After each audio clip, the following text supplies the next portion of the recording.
Sí, ¿de acuerdo? Voy a iniciar a hacer la grabación.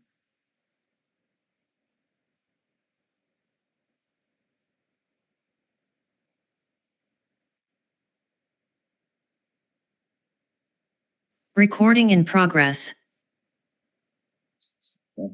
Ok. Entonces, veamos lo que es PLC. Cuando hablamos de PLC, nos estamos refiriendo principalmente a los controladores lógicos programables. ¿De acuerdo? El PLC o controladores programables en realidad pertenecen a la familia de las computadoras. Si estamos hablando familia de las computadoras, los computadores lo que tienen son microprocesadores, ¿cierto? Entonces vamos a tener presente que una computadora tiene los buses de datos, tanto de entrada y de salida. Esto también debería tener esa información donde la comunicación bilateral en todo momento se está dándose en el PLC. El uso de los PLC es desde una aplicación en el tema comercial, bastante básica, o también industrial. Va a depender en el proceso que le vamos a dar la aplicación. Está ligada a máquinas y también a un proceso ya completo. Para que nosotros tengamos la aplicación de PLC, lo que vamos a tener en todo momento es monitorear las entradas. Este monitoreo de entradas lo que va a hacer es tomar decisiones. Al tomar las decisiones, finalmente él va a tomar una acción o un control a la salida. Entonces, esos tres pasos son muy importantes para poder automatizar tanto las máquinas como los procesos. En la parte que están viendo el PLC lado derecho, tenemos una figura de PLC. Es una marca que ustedes normalmente lo van a ver que son los Siemens. Ellos tienen como aplicación, por ejemplo, las entradas como los push buttons o los switch o también los sensores de posición que va a ser entrada, pero a la vez también ellos van a tener acción en activar bombas, en variar la velocidad del motor o encender lámparas. Entonces, los PLCs necesariamente, como indica acá en las especificaciones, monitorean las entradas. La entrada es push button, la entrada es el sensor. Ellos toman acción. Esta acción del push button podría ser que encienda la lámpara o encienda una bomba. Entonces, necesariamente en la acción o para la toma de decisiones, entendemos que el PLC debe tener los microprocesadores para que podamos desarrollar un lenguaje de programación y que finalmente va a tomar una acción a la salida. Eso es con respecto a lo que uno puede entender conceptualmente el PLC. Si nosotros ahora vamos a ver la operación básica de un PLC, considerando de que el PLC pertenece a la familia de las computadoras, todo PLC va a tener módulo de entrada. Pueden ingresar en ese módulo de entrada sensores, también pueden ingresar los push button. Estas entradas a través del módulo de ingreso va a tener que comunicarse con la unidad de procesamiento central, el CPU. Es en el CPU donde vamos a desarrollar toda la programación y el módulo de la operación, porque podría ser que nosotros cambiemos la acción dentro de la toma de decisiones para que a través del módulo de salida tome acción directa dentro de un proceso o dentro de un equipo. Entonces, para poder tomar decisiones necesito leer todas las entradas. Y dependiendo cómo está el ladder dentro del CPU, es el que va a modificar a través del módulo de salida algunas acciones propiamente del proceso. ¿Qué más tenemos? Si nosotros ese concepto de cómo funciona un PLC sobre la base del funcionamiento de un módulo de entrada y de salida, podemos observar acá en una aplicación muy sencilla en el arranque de un motor. Para el arranque de un motor, llamémoslo de una característica arranque directo, siempre vamos a tener dos etapas para poder arrancar un motor. La etapa de fuerza o de potencia que le llaman ustedes, que va conectado a los terminales del motor y que están en relación directa a un actuador. En este caso podría ser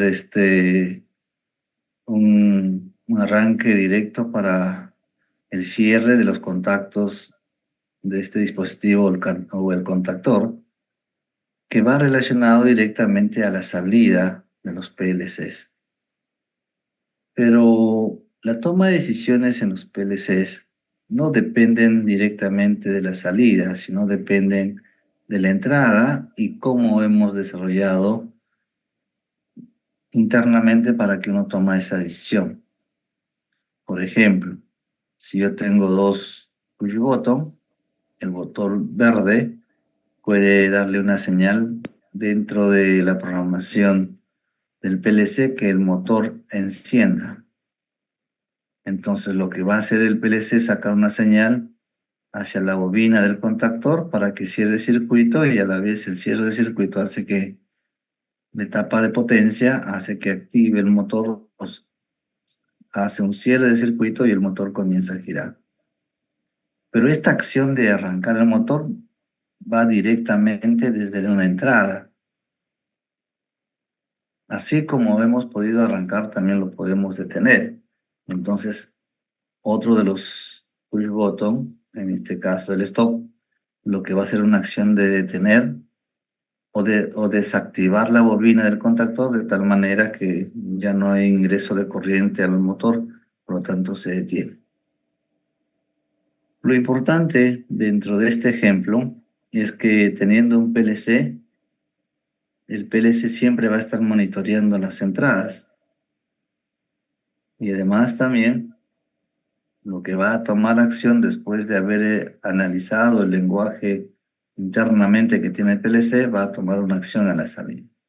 Dependerá si uno activa el color verde o el color rojo para que el motor pueda hacer una acción. Entonces, dentro de un PLC, normalmente la etapa de mando o etapa de control que está relacionada a las bobinas del contactor tiene su propia fuente de alimentación al PLC, los sensores o podría ser también lámparas. Pero la etapa de potencia que está referida al motor, pues simplemente lo que hace el contactor es abre o cierra los contactos principalmente de este dispositivo. Entonces, ¿dónde se encuentra finalmente la acción de mando? La acción de mando lo vas a tener dentro del lenguaje de programación que tenemos en el PLC.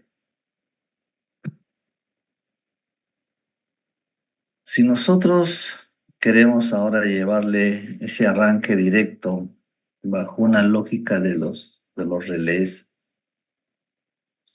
podemos ver un circuito cerrado, donde también este circuito cerrado tiene algunos dispositivos.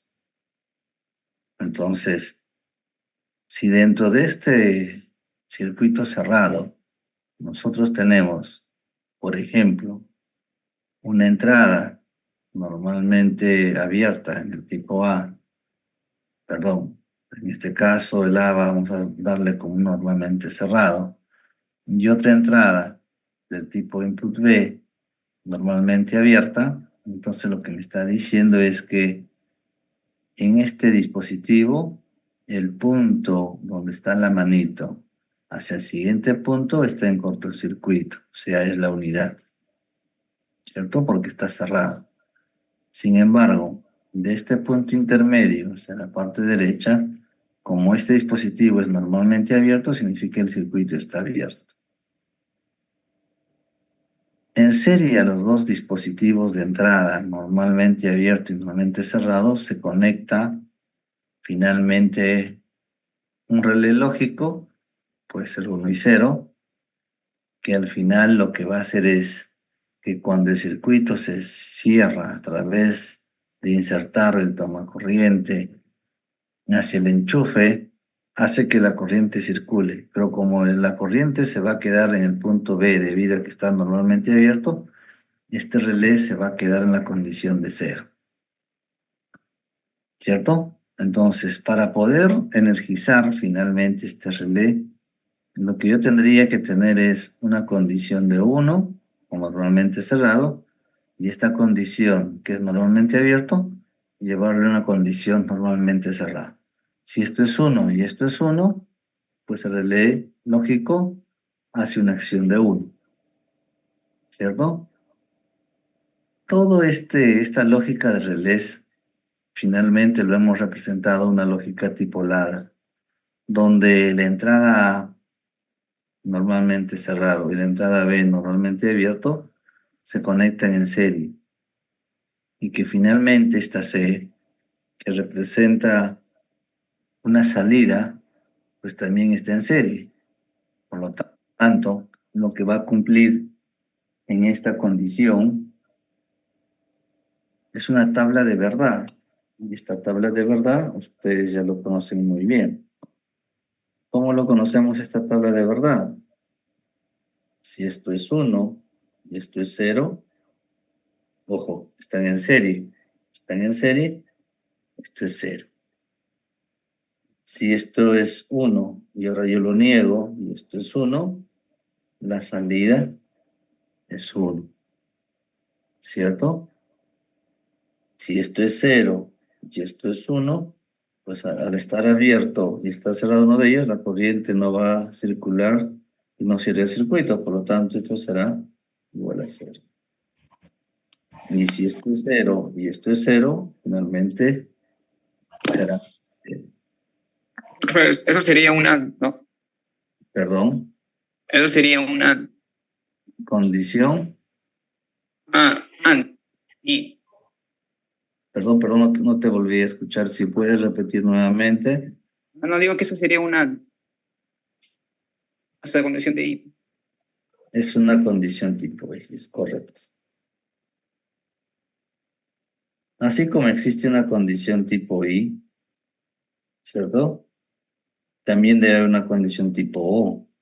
Por lo tanto, si nosotros este dispositivo, por ejemplo, vamos a imaginar, le voy a volver a dibujar una señal negada en A y le pongo en una condición tipo O, normalmente abierto, y esto está referido a C, ¿de acuerdo? Sabiendo que esto es A y esto es B, la tabla de verdad también va a cambiar. Entonces ya no será una condición tipo I, sino será una condición tipo O. ¿Y cómo sería la tabla? De la siguiente manera.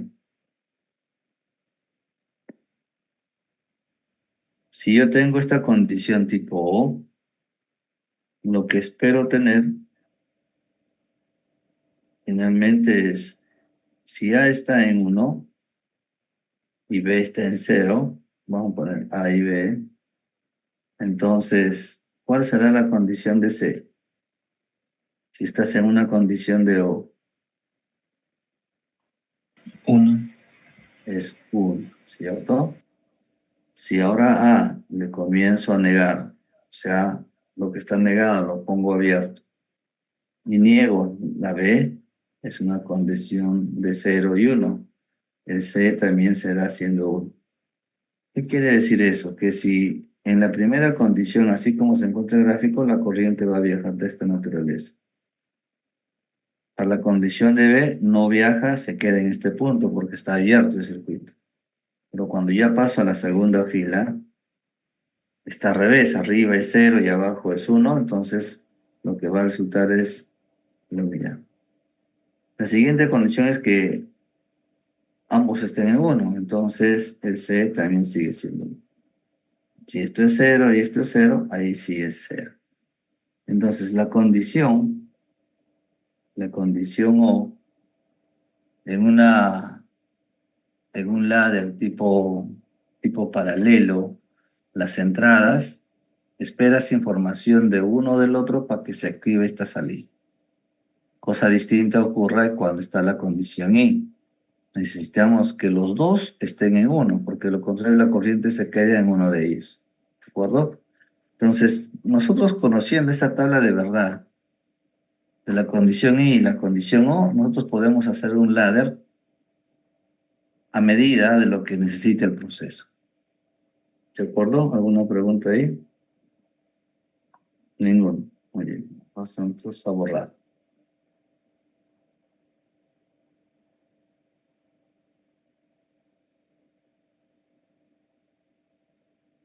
Cuando nosotros hemos estudiado en el curso de máquinas eléctricas, pues el arranque directo fue un arranque muy clásico y tradicional. Para este caso, como había indicado anteriormente, lo que tenemos que ir separando es la etapa de potencia o de fuerza y la etapa de control. Entonces, el horizonte de separar la fuerza con la etapa de control viene a ser esto. La línea de color rojo es lo que va a diferenciar una del otro. ¿De acuerdo? En la etapa de potencia, lo único que está esperando el motor es que estas bobinas se cierren para que puedan poner en marcha. ¿Y cómo vamos a cerrar esas bobinas? Es principalmente con la etapa de mando, el cual habíamos definido que tenemos dos entradas que están conectadas en serie, tanto el start como el stop. Sin embargo, debido a que este tipo de análisis y de implementación de un arranque muy tradicional de un motor obliga a que cuando yo le pongo un único pulso al start, el motor se debe encender, esa es una alternativa, o que cuando estoy en todo momento presionado el botón de start, también el motor comienza a girar. La diferencia de lo que he dicho la primera con la segunda es esta, esta condición MA, que es una entrada, es una memoria, que de algún otro modo se está comportándose como una condición tipo O, ¿de acuerdo? El cual nos va a garantizar que cuando el stop y el start están en 1, la bobina se enciende y al encender la bobina, lo que va a llevar es que el M sub A tiene información importante de la salida de esta bobina, por lo tanto, en el momento que uno deja de estar presionado el start, la corriente va a circular por la parte de abajo. ¿De acuerdo? Entonces, eso le llaman el enclavamiento o el uso de las memorias internas para poder nosotros iniciar un ladder y que de algún otro modo, al aplicar un 1 lógico, así como está en la parte del dedo, tranquilamente la condición M sub A se energiza, este señor se cierra y la corriente circula por la parte de abajo. El cual cuando uno saca el estar y le pone en condición de 0, pues ya la corriente está hacia abajo. En eso hace que garantiza el giro del motor. Luego lo vamos a explicar a más detalle con el porqué del enclavamiento. ¿De acuerdo? Por ahora lo único que estamos viendo es cómo se van formulando los ladders.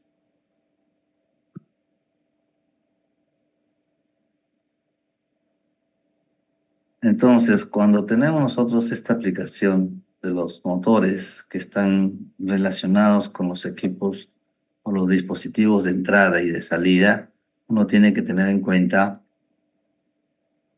que esta etapa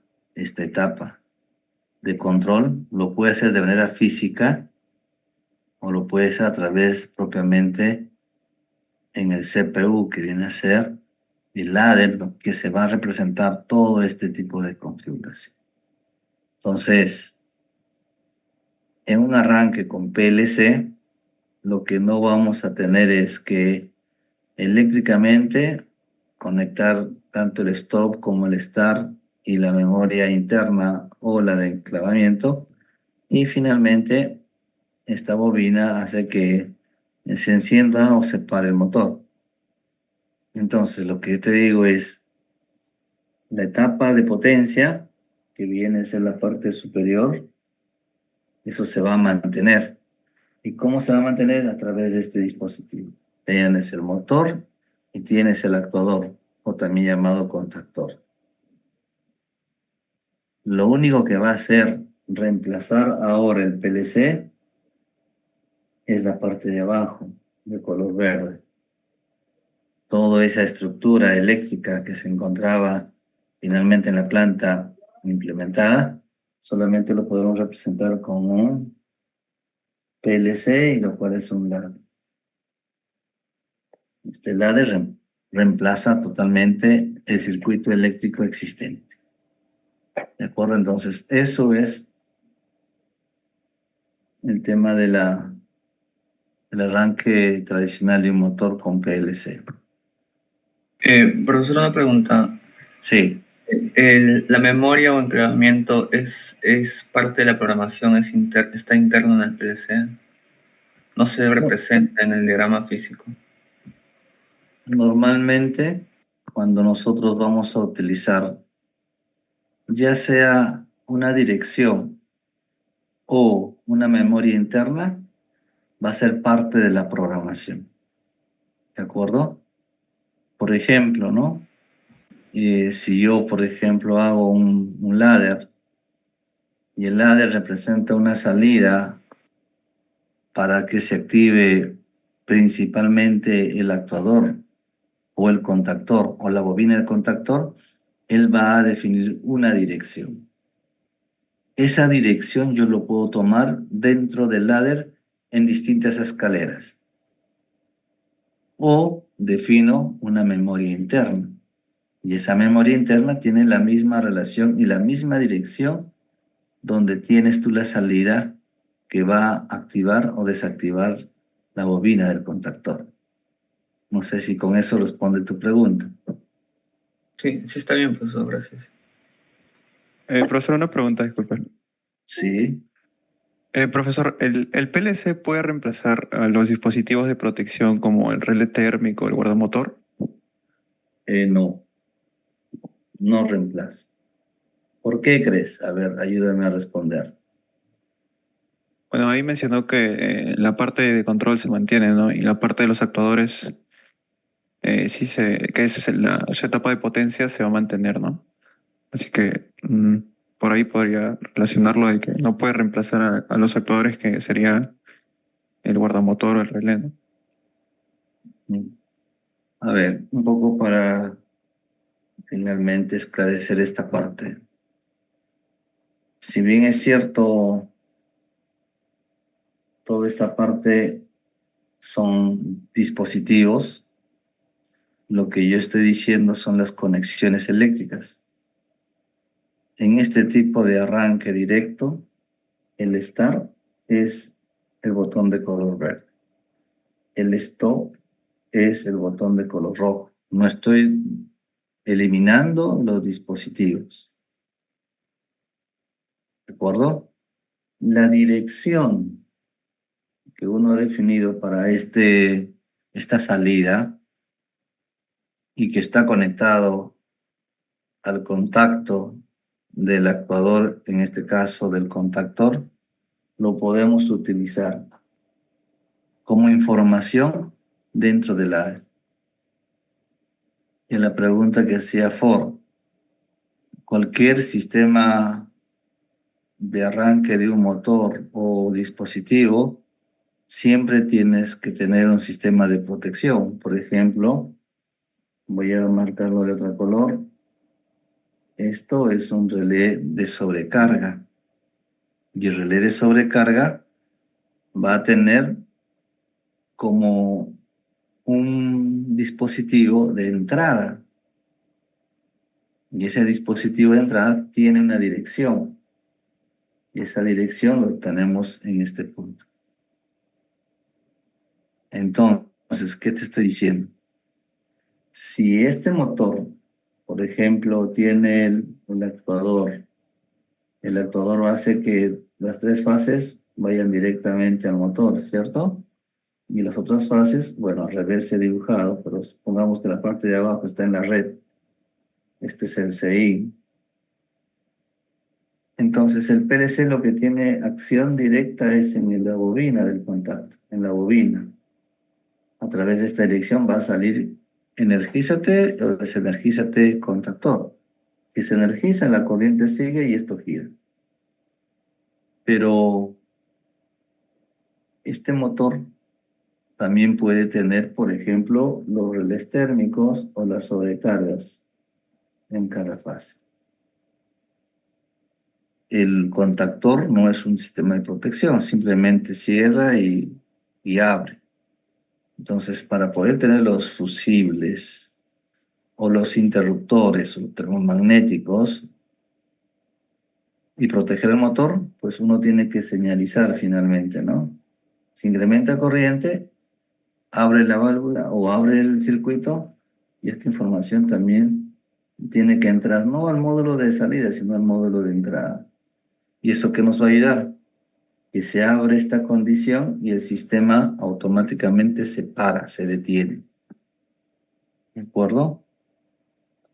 Los sistemas de protección son dispositivos, no son programas que están dentro del ladder que te va a ayudar a indicar de que, bueno, hay una falla de sobrecarga, sino el PLC lo que dice es hay una sobrecarga y tengo que incrementar. O por sobrecarga, pues el motor ha salido fuera de servicio.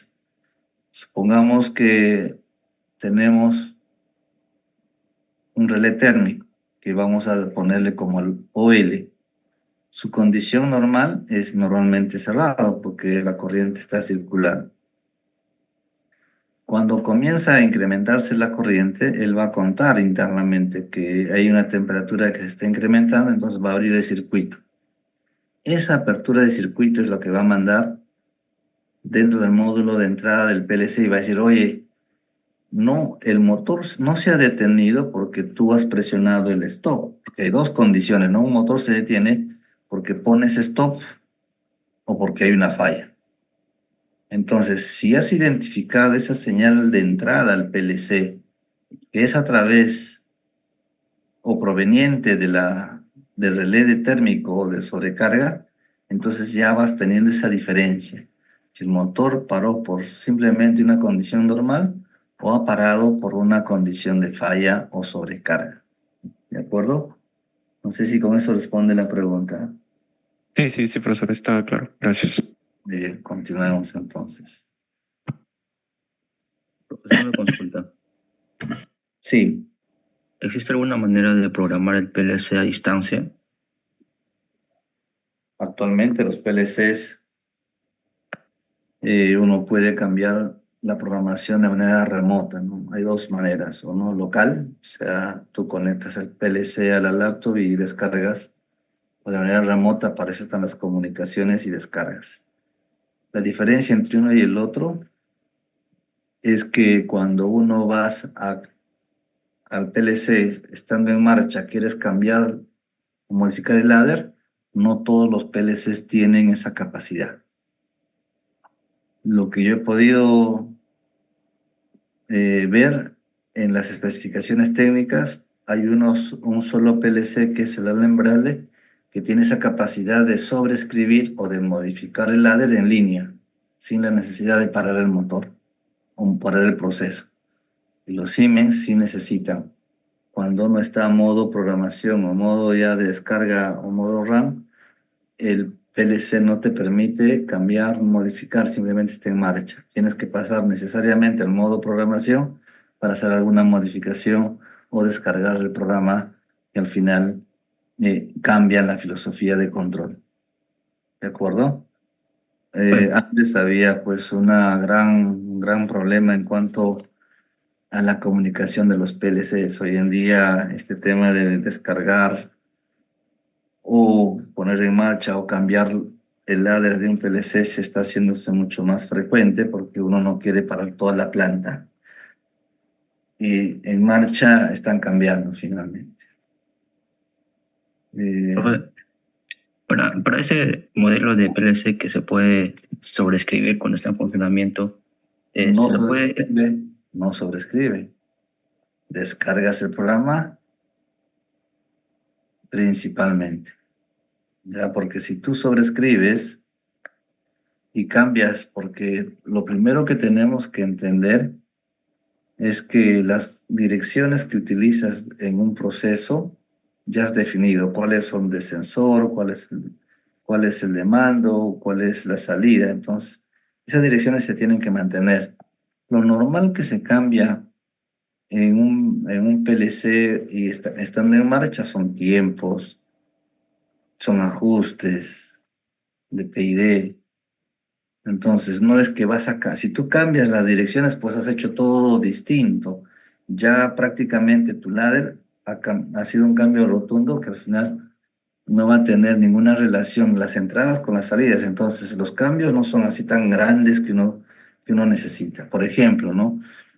Si tú has hecho un ladder con muchas escaleras, 10 escaleras para solamente arrancar un motor, se van a mantener los dispositivos de entrada y de salida. O sea, botón de start, botón de stop, sobrecarga o relé térmico. Y el otro vas a tener la bobina o el contacto. Si para haber hecho este ladder has hecho 10 líneas de programación, porque bueno, pues has hecho todo un análisis, pero quizás sea innecesario porque cada escalera conlleva tener información, procesar y tomar decisión, y eso le llamamos el ciclo scan. El sistema de control uno tiene que reducir los tiempos de acción porque eso es lo que lleva la calidad, pero tú quieres reemplazar sin modificar las entradas y las salidas, lo vas a poder hacer. Ahí sí lo puedes reescribir. Pero si tú has cambiado las entradas y las salidas, pues cualquier cosa estás haciendo, pero menos del objetivo importante. No sé si con eso resuelve la duda de Harold. Sí, sí, profesor, gracias. ¿Ya? Profesor, una consulta. Sí, ¿Qué son las escaleras en la programación ladder? ahorita vamos a ir viendo. Las escaleras vienen a ser como cuando hace una sentencia de programación.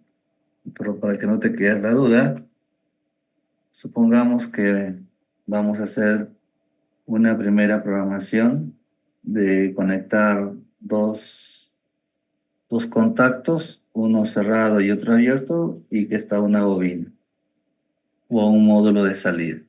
A eso le llamamos la primera escalera.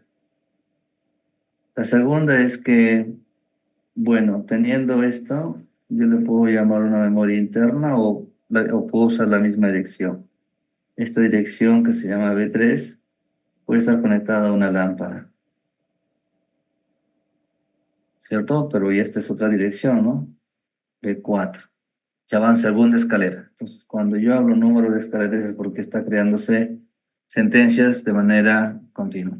Ahora, ¿está bien esa programación? Bueno, podría ser, o si no, yo puedo hacer así, ¿no?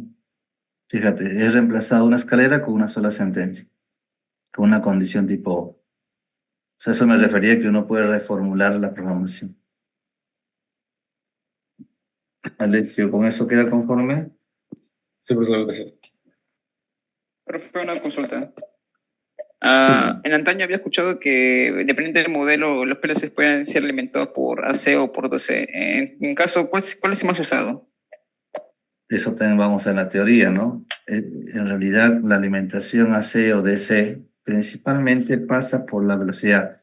Esto es a la salida del PLC. Hay PLCs tipo relé, que son con corriente alterna. Lo que necesita es 1-0, 1-0. Pero ya habíamos dicho, el 1-0 tiene limitaciones. Es distinto cuando yo quiero comenzar a controlar mucha más velocidad. Por ejemplo, ¿no? Seguro que ustedes habrán escuchado hablar los variadores de velocidad. En los variadores de velocidad lo que uno varía es la frecuencia entre la tensión, pero en realidad viene a ser los disparos Y esos disparos es justamente la modulación de ancho de pulso, el PWM. Entonces, cuando hablamos del PWM, uno lo puede hacer que este disparo sea lento, entre 1 y 0, o haces pulsos de manera tan rápida. ¿Con qué fin? Con el fin de que la señal, lo que tú estás modificando es la señal sinusoidal para variar la tensión, y esto a la vez repercute en la frecuencia y cambia la velocidad del motor. Entonces lo puedes hacer muy lento como un tipo relé, luego ligeramente veloz y otro mucho más rápido. Es el tipo TRIAC, ¿no? O sea, donde ya tienes señales DC que te va a ayudar a que el ancho de pulso sea mejor para formar la onda sinusoidal. Y cuando uno forma la onda sinusoidal perfecta, lo que está haciendo que es distorsionar menos la onda que tenemos, la onda de tensión. Y si distorsionas menos, vas a tener menos cantidad de lo que llamamos la distorsión armónica. Entonces, conclusión, los variadores de velocidad que tienen tecnología o método escalar son menos, llamémosle, tienen más restricciones, pero deforman más la señal de tensión.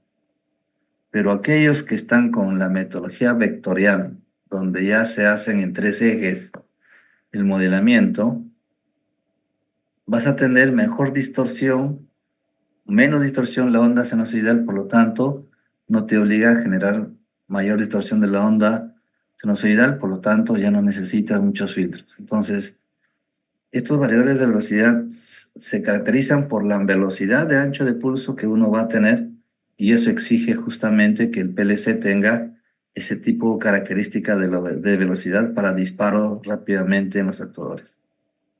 ¿De acuerdo?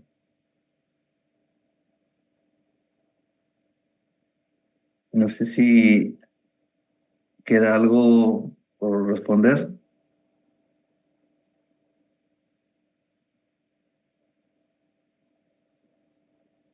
¿Nada? Continuamos entonces. Cuando hablamos del PLC, debemos tener bien presente, muy presente, que los dispositivos que se van a conectar en el PLC nada tienen que ver con el lenguaje ladder que uno puede desarrollar. ¿Qué es lo que te quiero decir? En la parte superior, ustedes tienen 2 pushbot y están normalmente abiertos. ¿De acuerdo? Estos push button tienen una dirección específica que se van a conectar en el PLC. Cuando uno arma este ladder, la primera escalera, de algún otro modo, esta entrada está negada. Si está negada, lo que te dice es, tú tendrás tu dispositivo normalmente abierto, pero para el PLC está normalmente cerrado. Vuelvo a repetir. La configuración de los dispositivos son totalmente independientes a la condición del ladder que tú vas a elaborar. Si el dispositivo está normalmente abierto, tú a través del ladder lo puedes negar. Por lo tanto, tú ya no necesitas estar conectando. Como todo push button tiene 3 terminales, pues puedes conectar tranquilamente el normalmente abierto. Y en ambos igual. ¿Por qué? Porque esa condición lo estás negando dentro del ladder. No sé si se entendió.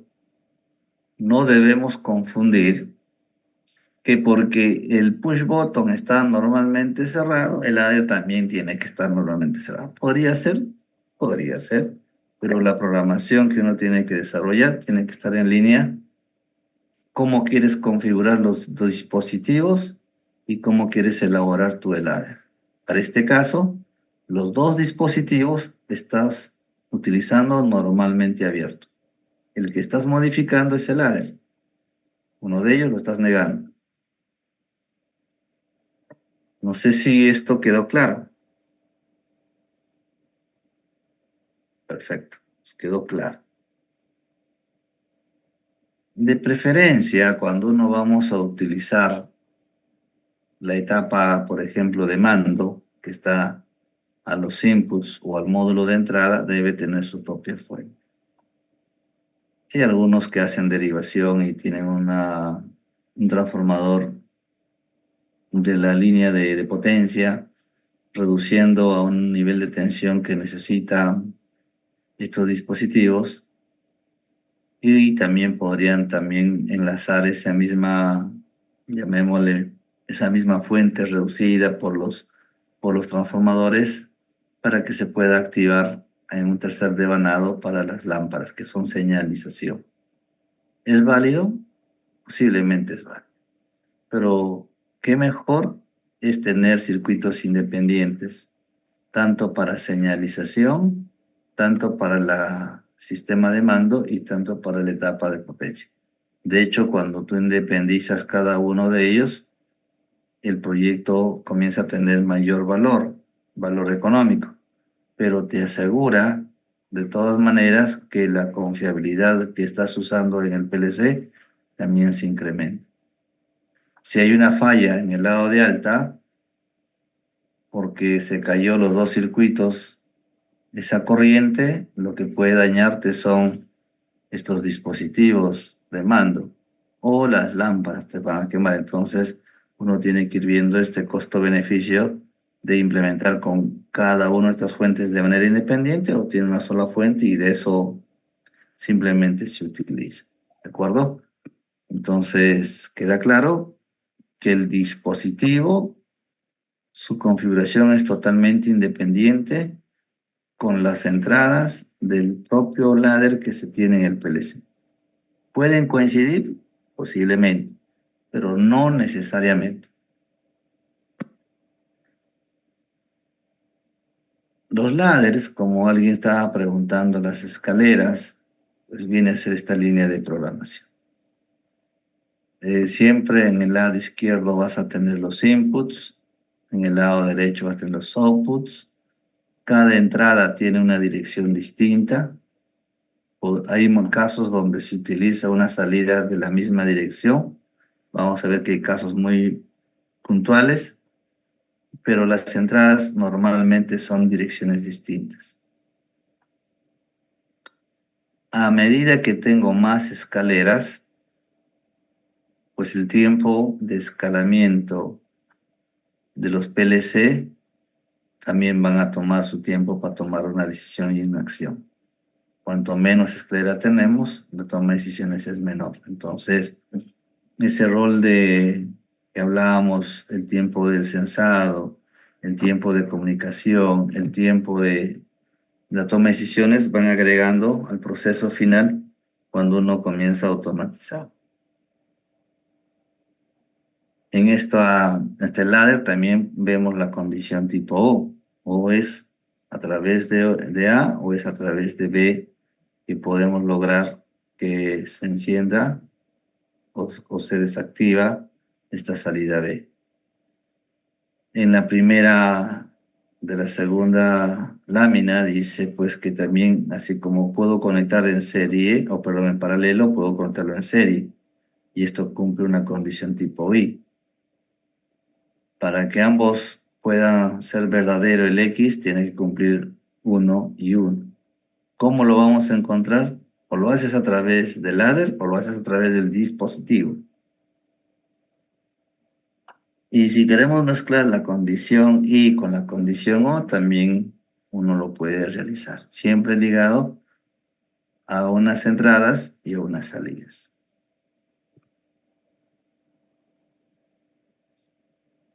Cuando ya conectamos el PLC dentro de un proceso, entendemos que utilizamos el PLC para tener un sistema de control de lazo cerrado y que además el sistema de control sea del tipo continuo.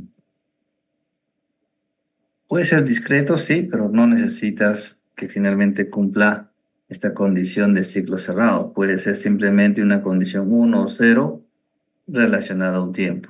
¿Eso es un modo de programación que los procesos necesitan? Posiblemente, pero la gran mayoría lo que necesita es reducir la perturbación. o eliminar la perturbación. Con ello, obliga a hacer esta realimentación. Entonces, ¿qué es lo que vamos a tener entre este lazo de control? Primero es las lecturas de las entradas. Él va a hacer que lea todas las entradas de los PLCs. Va a resolver principalmente el PLC, el ladder que es implementado, y de ser necesario va a cambiar estas salidas. ¿En qué condición? Para un balance de energía. De acuerdo a este balance de energía que viene a ser el set point y el PB, es que esté en equilibrio para que el error sea igual a 0.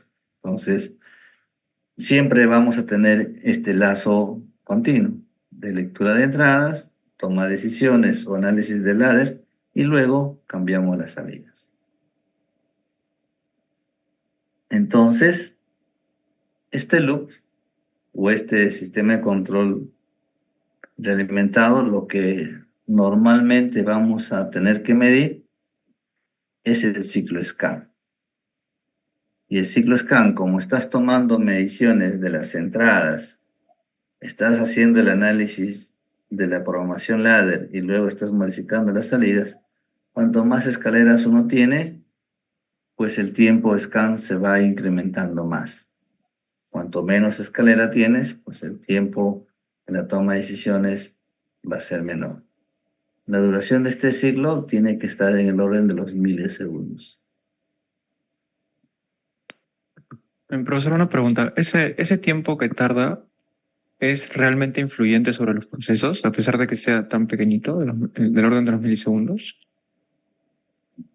Normalmente, cuando estamos haciendo regulación de velocidad en los generadores, sí importa, ¿no? Porque cuando uno comienza a analizar la velocidad de un generador, si la toma de decisión no es rápida, por ejemplo, en una inversión de giro, o finalmente esto conlleva, primero, a que el proceso va a tener una mala calidad.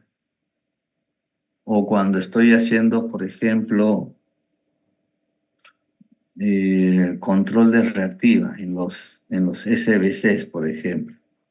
Él está mirando una tensión de referencia y como tienes un ladder tan extenso, pues la regulación de la tensión va a estar hacia arriba, hacia abajo, hacia arriba, hacia abajo.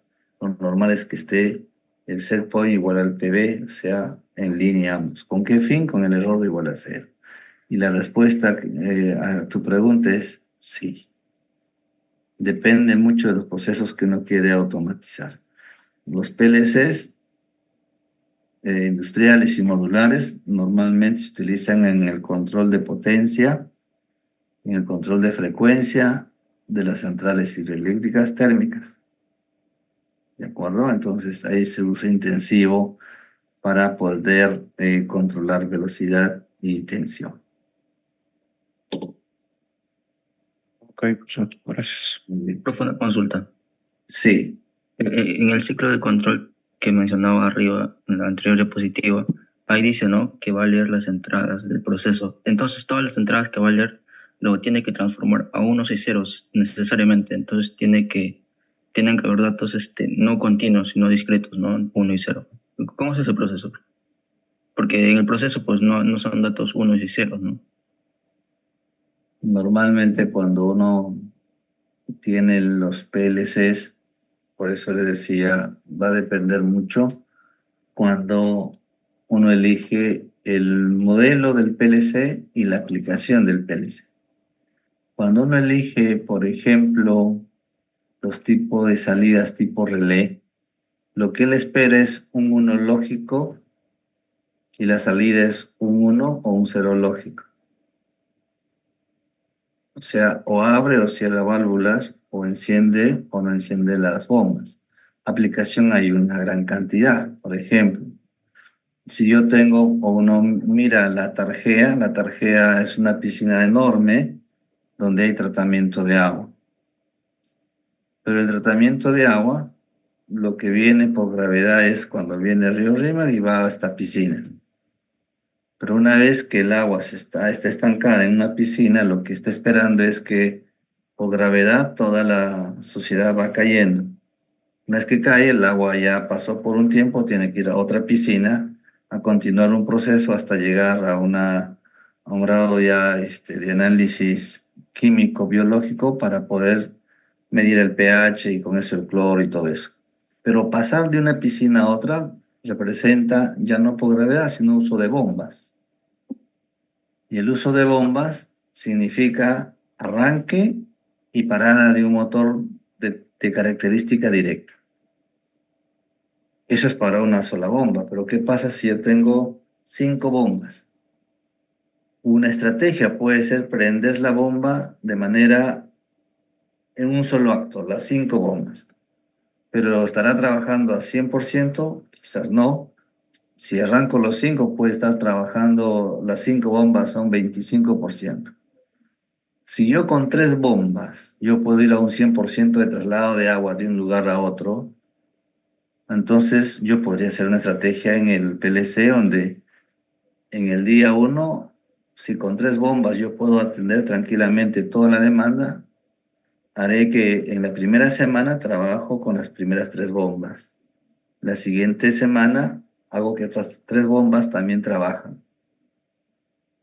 Y así en 3 semanas estoy trabajando de manera alternada. Entonces, si hago ese tipo de gestión y hago ese tipo de ladder, lo que estoy haciendo es buscar la eficiencia primero en todo el proceso, porque es distinto operar a 25% las 5 válvulas o las 5 bombas, porque primero estás a media caña y de hecho con una bomba a un 25% el consumo de corriente es mayor, es ineficiente. Entonces, para eso quería usar un PLC tipo relé, 1 y 0, ¿de acuerdo?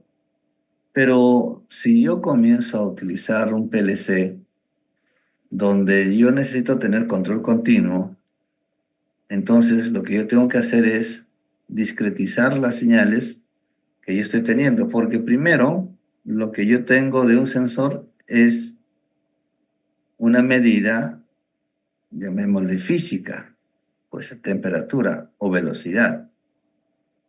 Y esta velocidad lo tengo que traducir finalmente a una condición de corriente o de tensión.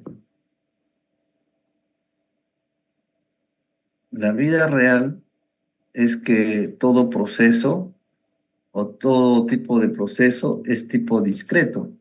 Lo que nosotros no miramos que ese tipo discreto es que la banda o lo que llamamos el tiempo de muestreo es tan pequeño que tú no ves que, o tú lo estás mirando que como un tipo continuo.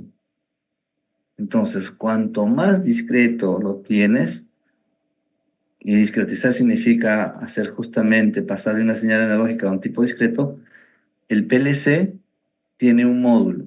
O trabajas de tipo discreto o trabajas de tipo continuo. Entonces, si tú tienes información discreta y quieres pasar del tipo continuo, lo que va a necesariamente es transformar. De igual manera, si tú tienes una condición discreta a la salida del PLC, pero tu actuador necesita que sea continuo, tienes que convertir. Entonces, esa señal de estar pasando de una condición discreta a continua, continua a discreta, esos son módulos independientes que se van agregando en el PLC y si esos PLCs son del tipo modular. Entonces, tanto la salida como la entrada, hay entrada analógica, hay entrada discreta, hay salida analógica, hay salida discreta. Entonces ahí ya comienzas tú a seleccionar el PLC tipo relé, tipo TRIAC, donde las velocidades son muy importantes y además también estas salidas pueden ser del tipo corriente directa o corriente alterna. Entonces, esas variedades se van acomodando. En conclusión, el PLC ha ido desarrollando y no hay otro dispositivo que a la fecha le saca cierta ventaja para procesos industriales grandes y robustos. Han ido apareciendo otros microprocesadores como por ejemplo los DSPs, procesamiento digital de señales, que eso cuando tú discretizas puedes rápidamente resolver el problema, pero están más orientados a procesos donde tienen una gran cantidad de información, por ejemplo, audio, sonido, pero para procesos industriales aún todavía esa necesidad no se ha creado. ¿De acuerdo? No sé si eso responde a las preguntas que ustedes están haciendo, pero sí es importante. Ujú.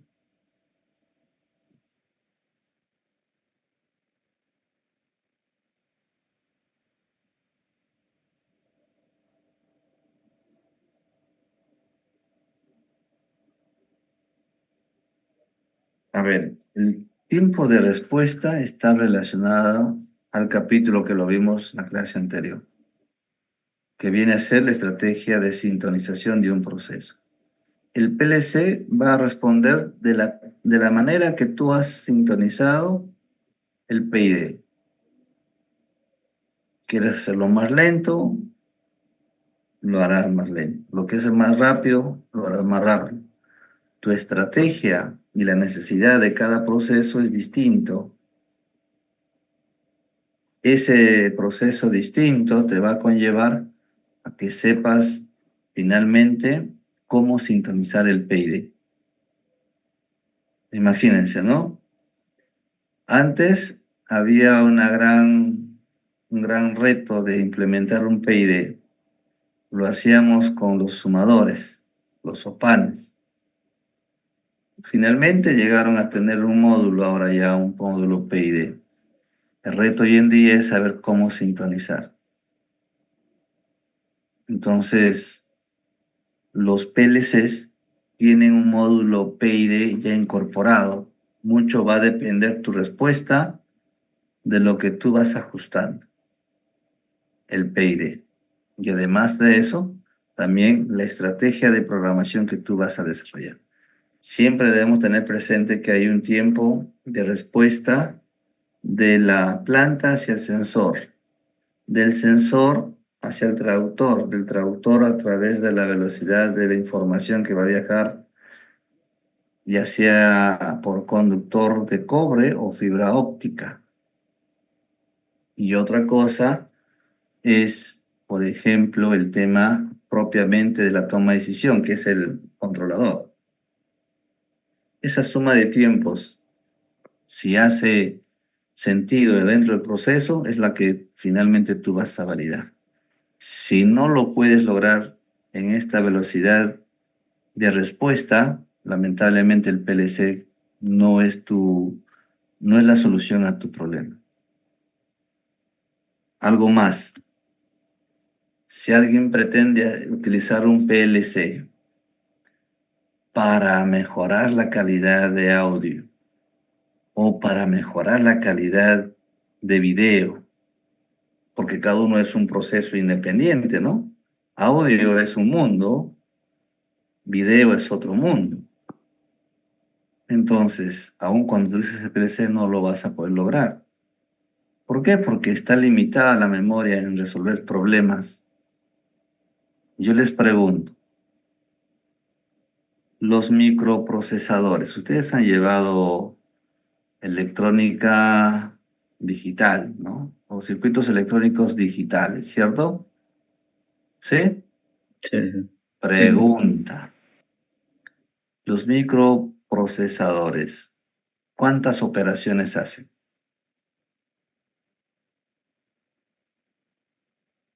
¿Suma?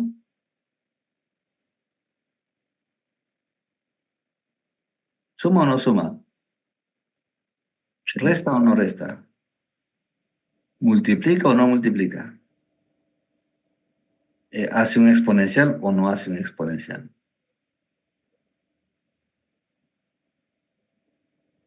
Normalmente los microprocesadores lo que hacen muy bien es suman, restan, multiplican, pero no hacen exponente. Entonces, y cuando multiplican también se desbordan, por eso que tienen memorias muy limitadas los procesadores. Entonces, si tú a un procesador, y eso es una lógica bien sencilla, ¿no? Si uno compra una computadora, cuando la computadora uno lo define para uso doméstico, pues le quitan la tarjeta de video porque está preparado para una acción determinada. Pero si necesita una resolución mejor, pues tiene una tarjeta de video integrada o dedicada. Y si necesita mejor calidad de audio, va a tener que seguir utilizando más tarjetas. Pero eso, por ejemplo, no ocurre con aquellas empresas que están enfocadas principalmente al tema de audio y al tema de video. Ustedes habrán sido curiosos en ver qué marcas son líderes en video y otro en audio. ¿Alguien? Y se han puesto a leer las especificaciones técnicas, qué es lo que dice, por qué es bueno ese equipo. ¿Alguien ha sido curioso o no? Por la frecuencia del equipo. En Por la caso de frecuencia, alta frecuencia. ya, pero ¿quién maneja? ¿Y qué tecnología tiene? O sea, cuando habla de la frecuencia, lo que está hablando es la frecuencia de muestreo. Yo les he hablado cuando un equipo dice que va a hacer la discretización, pasa una onda, recordando el curso de señales digitales, ¿no? Tú tienes una onda, por ejemplo, de este tipo. Quiero discretizar para que finalmente puedas procesar la imagen o sonido y mandarlo de un lugar a otro. Lo que tú tienes que hacer es un tren de pulsos. Cuando multiplica estos dos, lo que has hecho es conseguir esto de acá. De la misma forma como pero son puntos. ¿Lleva la misma información? Sí, lleva la misma información. Si este tiempo de muestreo es tan amplio, pierde información. Si este tiempo de muestreo es tan corto, gana información. Entonces, ¿cómo se llama esta discretización? Se llama, muchos de ustedes habrán hablado, así como existe Laplace, ¿cierto? También teoría de Fourier, ¿o no? Ya. Eso se llama convolución de dos señales. Cuando haces una multiplicación está convulsionando, entonces lo que has hecho es discretizar. Pero el PLC no tiene esa capacidad, pues porque solamente hace tres actividades simultáneas, suma, resta, multiplica. Pero ya cuando comienzas a convulsionar señales de ese tipo, te obliga a llevar a un nivel mayor el procesador. Entonces el procesador o el microprocesador que tenemos hoy en día en las computadoras no tienen esa capacidad de video y audio que lo procesen solitos. Entonces, cuando ustedes van a ver, o que alguien que es apasionado a los sonidos, comienzan a ver cada marca, ¿no? Porque las marcas de mayor gama, bien alta, por ejemplo, son aquellos que les gusta esos que están en los conciertos, están mirando ahí que el sonido de alto y bajo se diferencia. Tan solamente ese que se ponen en el oído, ese tipo de audífonos no bajan de los 2000 soles como mínimo. ¿Por qué? Porque tienen una tecnología que está comenzando, primero, te está eliminando ruido externo, ya está filtrando ruido. Segundo, te está diferenciando los altos y los bajos. Entonces, ahí no tiene ni microprocesador, lo que tiene son DSPs. Entonces, cuando uno mira el televisor, su data shift o los sonidos o los equipos de sonido que te sacan un sonido pero así espectacular, vas a ver que el procesador es un DSP. ¿Y por qué DSP? Porque hace justamente el procesamiento de señales mucho más, con mucha más frecuencia la toma de la discretización y eso hace que convulsiona mucho más rápido y el procesador tiene esa gran capacidad de poder tener hasta ese nivel de lograr que el sonido se escuche de otra manera. Entonces, si uno define las diferencias, el PLC se ha quedado bastante en procesos industriales importantes, pero no ha podido lograr conquistar pues, el mundo del video y audio, que existe otra familia más, y así va ocurriendo, ¿no? Por eso que el tema de la electrónica va avanzando enormemente y ahora incluso tienen con inteligencia artificial los chips que hacen que justamente ese tipo de operaciones de discretizar y convulsionar lo hacen de manera mucho más rápida. Bueno, algo que yo les podría comentar para poder un poco tener esta competencia bien formada en el tema de control, en el tema de instrumentación, es que también aprendan el tema de la discretización, o sea, el tratamiento de señales digitales. Entonces, teniendo esa competencia, uno puede hablar justamente la discretización, porque cuando uno va finalmente a controlar, vas a discretizar sí o sí. Y te vas a dar cuenta, cuando tú compras un servomotor, y los servomotores finalmente son motores que son para aplicaciones donde tienes que tener fidelidad, o sea, una alta performance. Estos motores que tienen un sensor que se llaman el encoder, te van monitoreando la posición del eje. Y teniendo la posición del eje, uno puede lograr controlar posición o controlar velocidad. Entonces, quedas o no, se está discretizando. Entonces, la tarjeta de adquisición de datos que yo les mencionaba es justamente esa tarjeta que ustedes tienen que ir dominando. No solamente es conocer el tema de los sensores, no solamente es conocer el tema de la sintonización, no solamente es tener conocimiento del PLC, porque finalmente cómo lo integras todo. O cómo crees que se hace un sistema SCADA. Entonces, esas señales discretas o analógicas lo tienes que concentrar. Hoy en día lo hacemos a través de los PLCs, porque lo usamos como un medio de captar información y luego presentarla en el SCADA. Pero también hay los RTUs, ¿no? Unidad de remota de señal. Entonces, todo eso va a ir evolucionando. Entonces, llegar a dominar el tema de control y automatización es amplio, ¿no? Pasa por comunicación, por instrumentación, por la ley de los modelamientos, estrategia de sintonización. Entonces es bien amplio, que de algún otro modo los electrónicos estaban entrando en este tema, pero hoy en día es una obligación. ¿Por qué?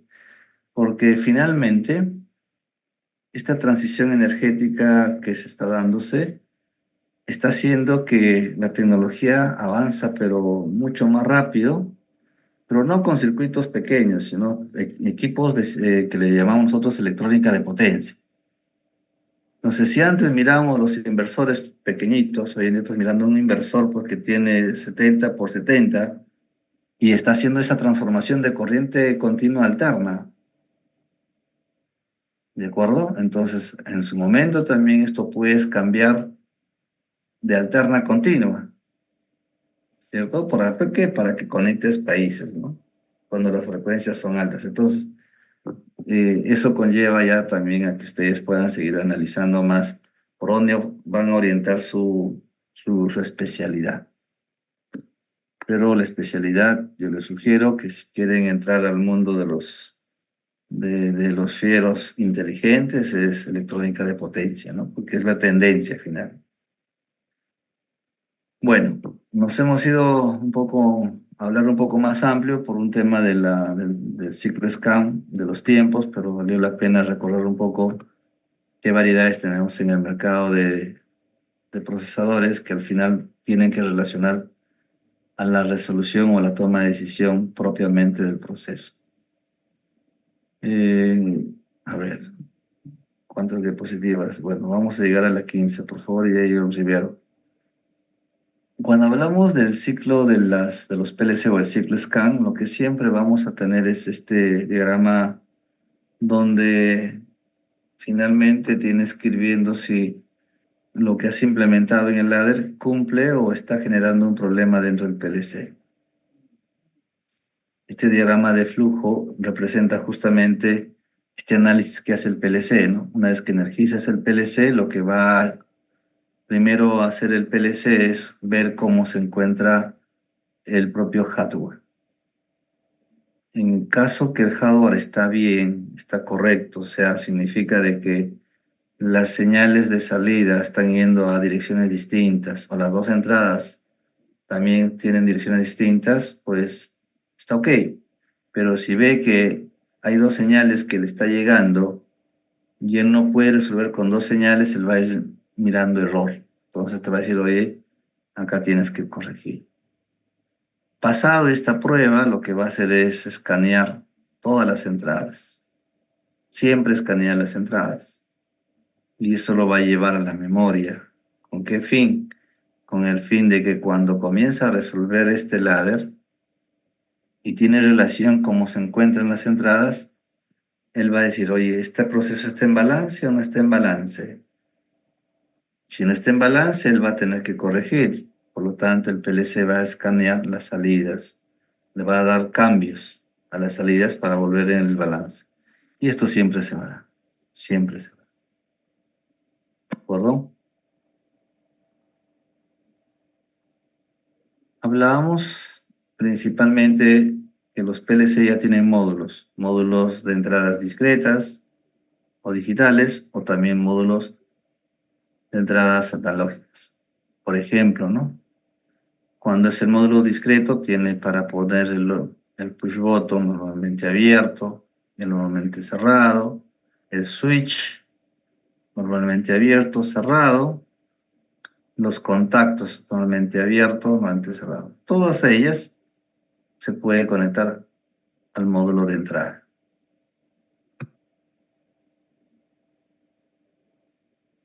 Este módulo de entrada, lo que está esperando que en el PLC, por ejemplo, hagamos un evento. Este evento de presionar este push button normalmente abierto hace que la corriente circule. Ojo, estamos ahora ya definiendo eventos. ¿De acuerdo? Un evento. El evento se da principalmente en los equipos que se conectan al módulo de entrada. ¿De acuerdo? Esto es un evento. Así como existen módulos de entrada, también existen módulos de salida discreta. Por ejemplo, que esta señal simplemente manda un monológico para poder encender la lámpara. ¿Cierto?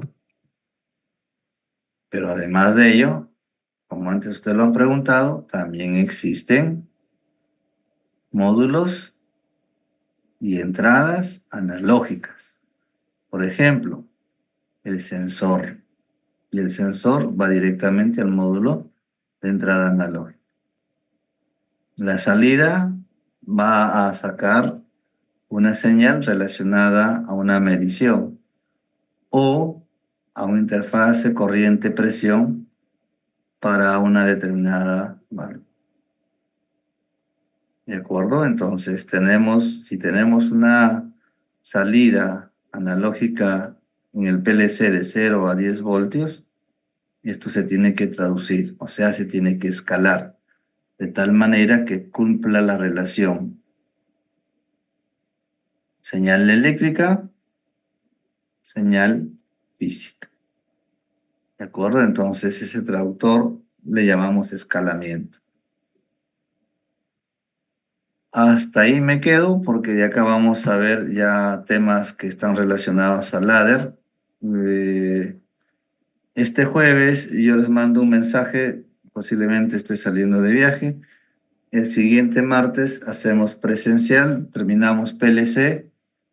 En tiempo estamos muy ajustados. El 19 hago clases.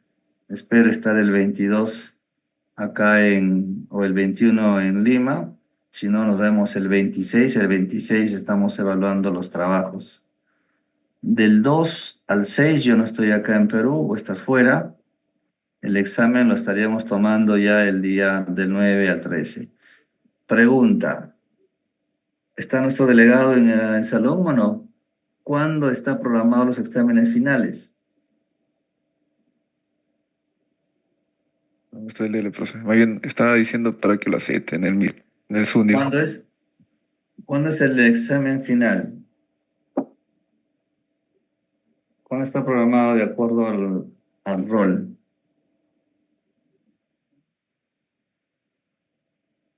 ¿Alguien lo tiene?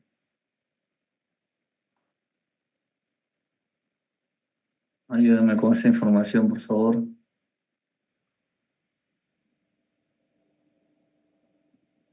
Recording stopped.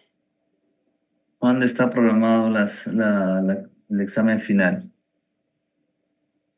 El examen final. Pues el 26 y el 28. El trabajo esta semana del 26 al 28 se termina, por favor. ¿Ya? Entonces, déjame coordinar con el delegado para confirmarle si es el 26 el examen final o el 28. Voy a ver cómo está mis viajes estén programados, pero no puedo pasarlo para la siguiente semana del día 2 porque yo estoy fuera. Yo necesito llevarme las notas para poder ya calificar y tener todo lo que finalmente necesito para tener ya el récord definitivo. ¿Ya? Entonces, yo les confirmo la clase del 14, si no nos vemos el 19. El 19 estamos terminando con PLCs. Acá debe quedar una 50% de teoría y luego ya hacemos la aplicación con la parte de diagrama de ladder.